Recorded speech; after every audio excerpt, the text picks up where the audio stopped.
January 6th. Our reading in the Old Testament today will be from the book of Genesis, chapter 13, verse 5. We'll go through chapter 15, verse 21. Here's an overview of what we'll be reading.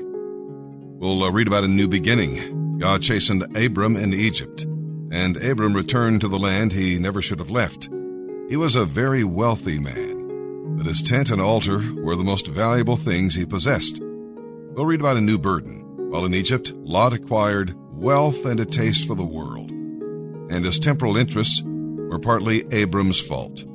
God forgave Abram's sin, but he did not prevent the sad consequences. Abram was a peacemaker because he lived by faith. Lot was a troublemaker because he lived by sight. Abram chose a heavenly city. Lot chose an earthly city, and a wicked one at that. The city appeared to be ideal, but it was headed for destruction. And then we'll read about a new blessing. The man of faith always receives a special word from God after a time of testing. Let others take what they want. Our God gives us far more than they can ever imagine. Abram lifted up his eyes and saw the land.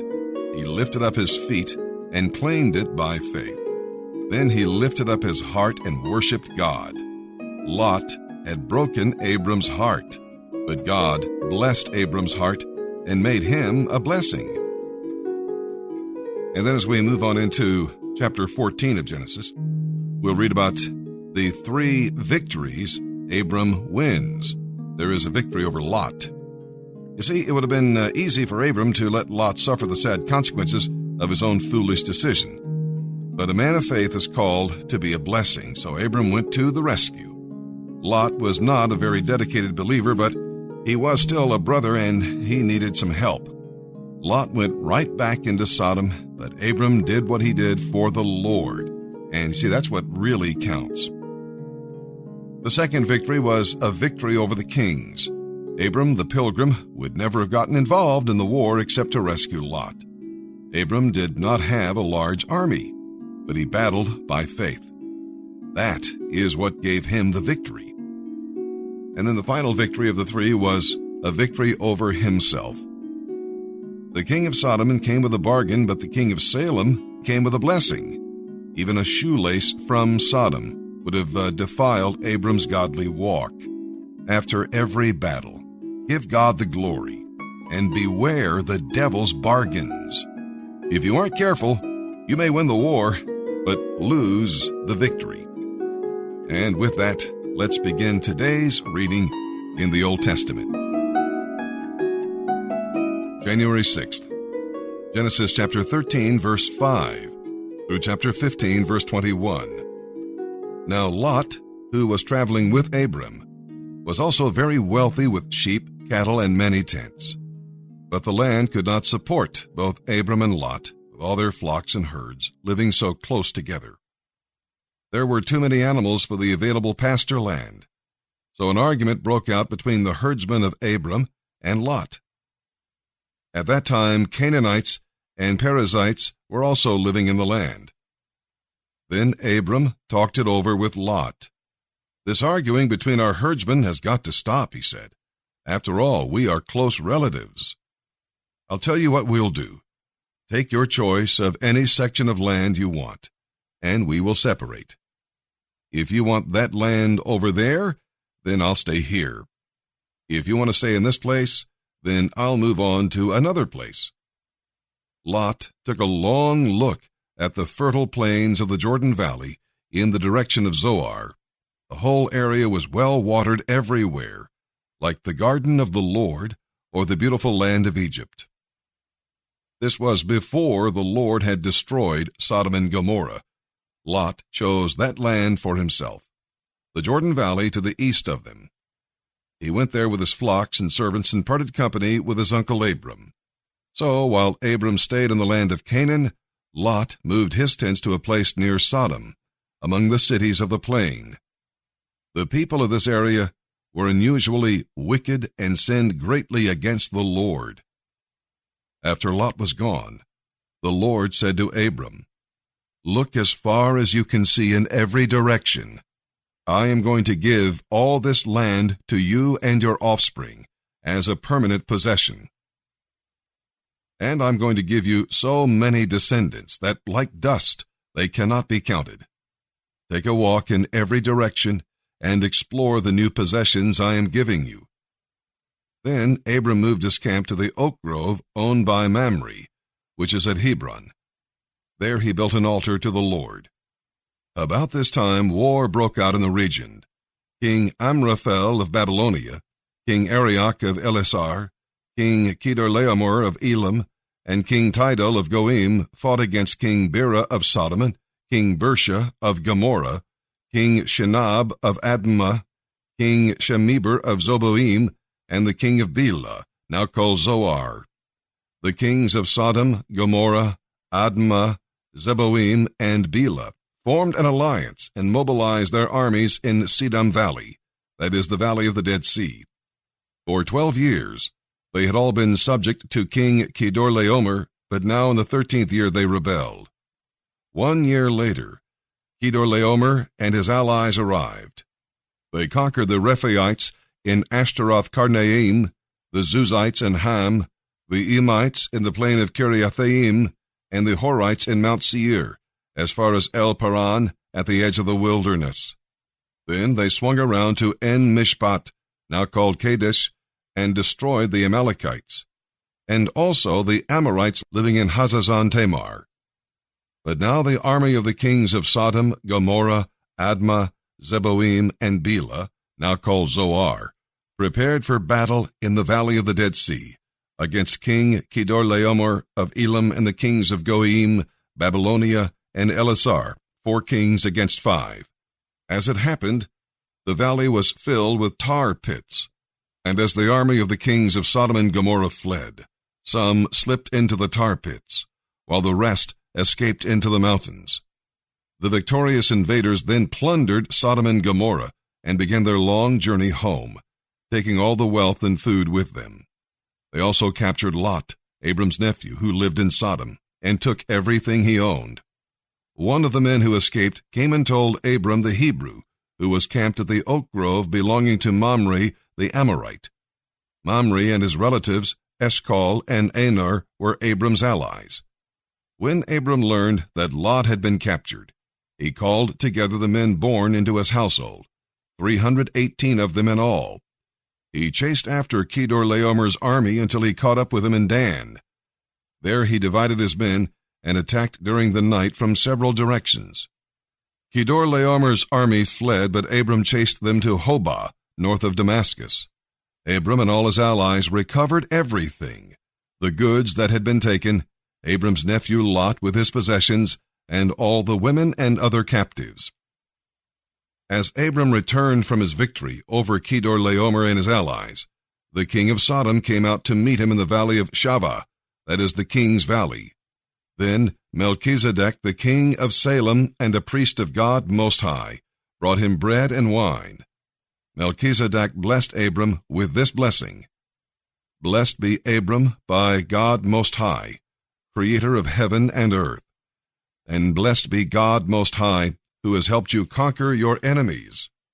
Then Abram gave Melchizedek 1/10 of all the goods he had recovered. The king of Sodom told him, "Give back my people who were captured, but you may keep for yourself all the goods you have recovered." Abram replied, "I have solemnly promised the Lord God Most High, creator of heaven and earth, that I will not take so much as a single thread or sandal thong from you. Otherwise, you might say, I am the one who made Abram rich. And all I'll accept is what these young men of mine have already eaten. But give a share of the goods to my allies, Aner, Eshcol, and Mamre." Afterward the Lord spoke to Abram in a vision and said to him, "Do not be afraid, Abram, for I will protect you, and your reward will be great." But Abram replied, "O sovereign Lord, what good are all your blessings when I don't even have a son? Since I don't have a son, Eliezer of Damascus, a servant in my household, will inherit all my wealth. You have given me no children, so one of my servants will have to be my heir." Then the Lord said to him, "No, your servant will not be your heir, for you will have a son of your own to inherit everything I am giving you." Then the Lord brought Abram outside beneath the night sky, and told him, "Look up into the heavens and count the stars, if you can. Your descendants will be like that, too many to count." And Abram believed the Lord, and the Lord declared him righteous because of his faith. Then the Lord told him, "I am the Lord who brought you out of Ur of the Chaldeans to give you this land." But Abram replied, "O sovereign Lord, how can I be sure that you will give it to me?" Then the Lord told him, "Bring me a 3-year-old heifer, a 3-year-old female goat, a 3-year-old ram, a turtle dove, and a young pigeon." Abram took all these and killed them. He cut each one down the middle and laid the halves side by side. He did not, however, divide the birds in half. Some vultures came down to eat the carcasses, but Abram chased them away. That evening, as the sun was going down, Abram fell into a deep sleep. He saw a terrifying vision of darkness and horror. Then the Lord told Abram, "You can be sure that your descendants will be strangers in a foreign land, and they will be oppressed as slaves for 400 years. But I will punish the nation that enslaves them, and in the end they will come away with great wealth. But you will die in peace at a ripe old age. After 4 generations, your descendants will return here to this land, when the sin of the Amorites has run its course." As the sun went down and it became dark, Abram saw a smoking fire pot and a flaming torch pass between the halves of the carcasses. So the Lord made a covenant with Abram that day and said, "I have given this land to your descendants, all the way from the border of Egypt to the great Euphrates River, the land of the Kenites, Kenizzites, Kadmonites, Hittites, Perizzites, Rephaites, Amorites, Canaanites, Girgashites, and Jebusites."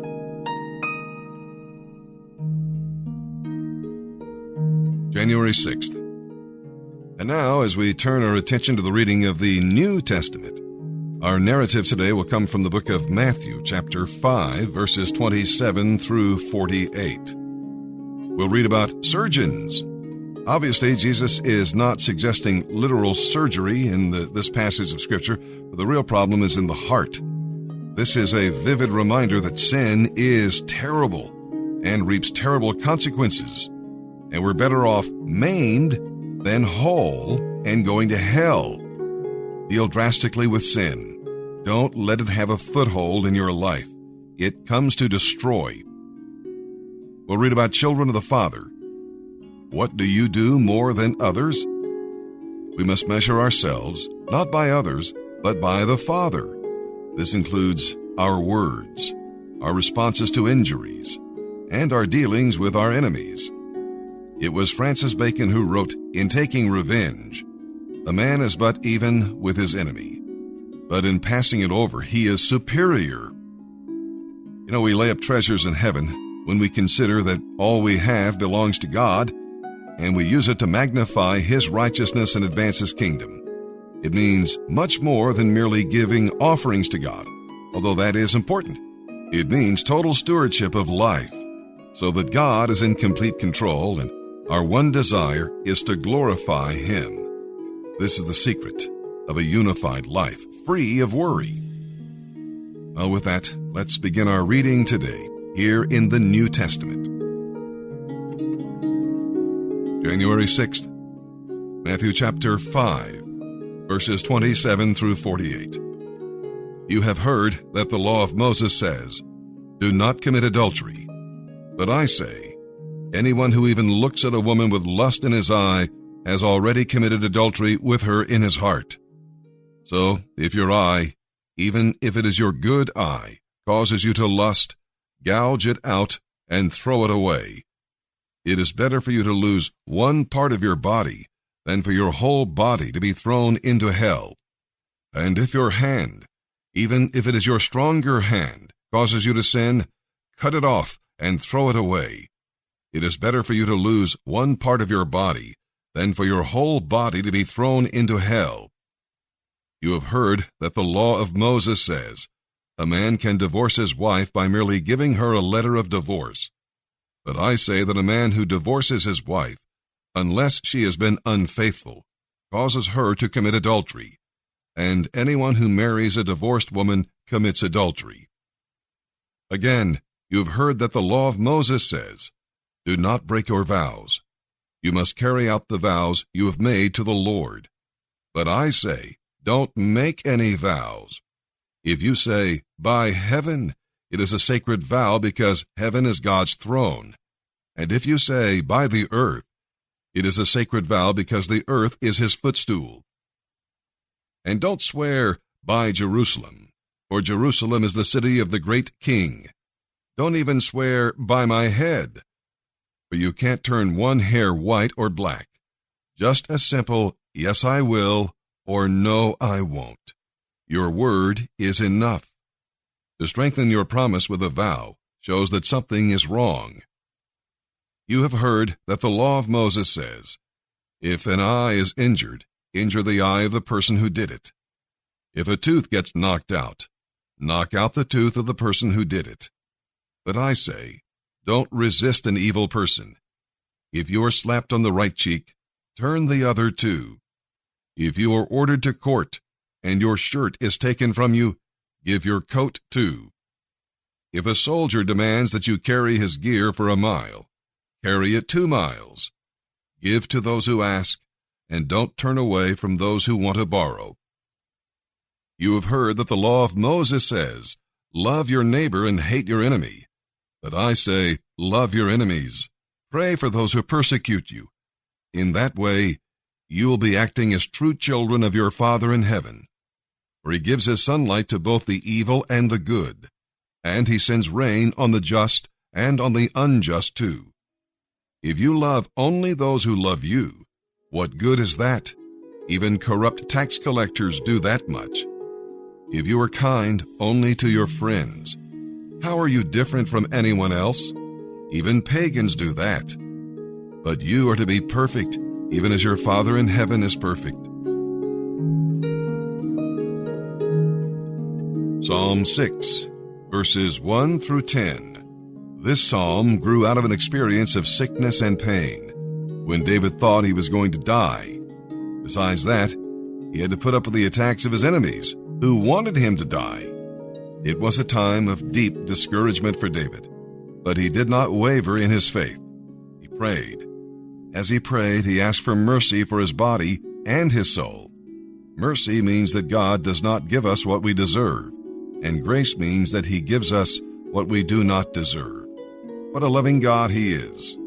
David reminded God of his tears of repentance and confession. His bed should have been a place of rest, but it had become a place of trial as God chastened him. But there is a happy ending. David was assured, and his enemies were ashamed.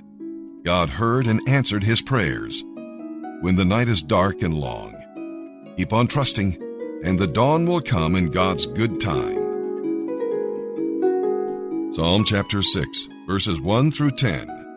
For the choir director, a psalm of David, to be accompanied by an 8-stringed instrument. O Lord, do not rebuke me in your anger, or discipline me in your rage. Have compassion on me, Lord, for I am weak. Heal me, Lord, for my body is in agony. I am sick at heart. How long, O Lord, until you restore me? Return, O Lord, and rescue me. Save me because of your unfailing love. For in death, who remembers you? Who can praise you from the grave? I am worn out from sobbing. Every night tears drench my bed. My pillow is wet from weeping. My vision is blurred by grief. My eyes are worn out because of all my enemies. Go away, all you who do evil, for the Lord has heard my crying. The Lord has heard my plea. The Lord will answer my prayer. May all my enemies be disgraced and terrified. May they suddenly turn back in shame. Proverbs chapter 1, verses 29 through 33. For they hated knowledge and chose not to fear the Lord. They rejected my, that is, wisdom's advice, and paid no attention when I corrected them. That is why they must eat the bitter fruit of living their own way. They must experience the full terror of the path they have chosen. For they are simpletons who turn away from me to death. They are fools, and their own complacency will destroy them. But all who listen to me will live in peace and safety, unafraid of harm.